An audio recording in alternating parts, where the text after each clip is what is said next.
Well, good morning. It's Saturday morning, and today we're going to read from Revelation chapter 7, verses 9 through. Let's stop there. 9 through 12. How about that? After this I looked, and behold, a great multitude that no one could number, from every nation, from all tribes and peoples and languages, standing before the throne and before the Lamb, clothed in white robes, with palm branches in their hands, and crying out with a loud voice, "Salvation belongs to our God, who sits on the throne, and to the Lamb." And all the angels were standing around the throne and around the elders and the four living creatures, and they fell on their faces before the throne and worshipped God, saying, "Amen. Blessing and glory and wisdom and thanksgiving and honor and power and might be to our God forever and ever. Amen." Now, think about TV commercials. Think TV commercials. You have these images and another image and another image, and it doesn't tell a story. Sometimes they do, but a lot of them don't. It doesn't have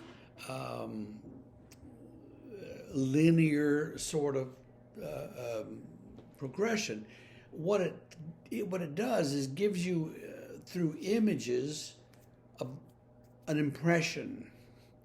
You see these images and you begin to think, "Oh, that looks like fun. If I buy that product, I'll have fun." See, and it doesn't have to be a little story. It can be just a bunch of images. That's really the key to understanding Revelation.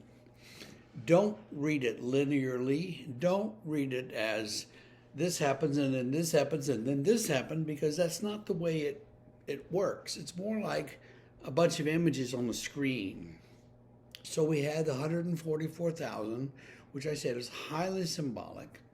And then he sees a great multitude that nobody could number.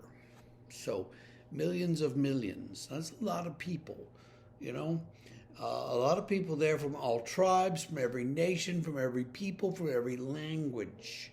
So the whole gamut, not just the Jews, not just people who spoke Greek in the first century, everybody everywhere. And they're all standing before the throne, and they're all praising God and praising the Lamb with the same words. And so you see again that equivalence.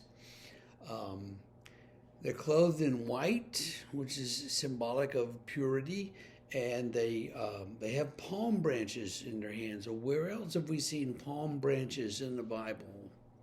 Think about that, Palm Sunday. And so all these things are symbolic of worship, and they're crying out and they're saying, "Salvation belongs to our God and to the Lamb." And all the angels and all the elders and everybody starts praising God, and they're all saying, "Blessing and glory and wisdom and thanksgiving and honor and power and might be to our God forever and ever." Okay? Everything that you want, that is what God gets. That's a very different scene from the one just before it, where 144,000 people, was a very limited number, were saying, we're bringing God praise. And so the 144,000 says symbolically everybody's included, but this great multitude says in a different way, everybody is included. And I think everybody will be included. Everybody will be there, and we'll all be at peace, we'll all be happy, and we'll be praising God. Is that the only thing we do in heaven forever? I don't think so, but that's, beyond my job description. So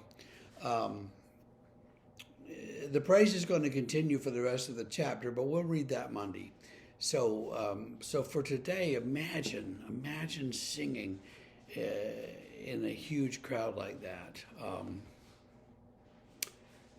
I remember as a child, we went to some sort of choir thing, and there were adult and children's choirs there in Charleston in some great big church. We were up in the balcony, the children's choirs were, but we sang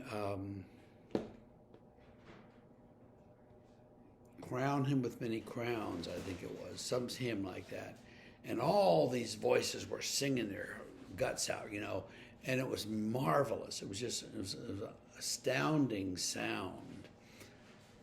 Imagine then millions of millions singing. It'd just be it'll be beyond anything we can imagine.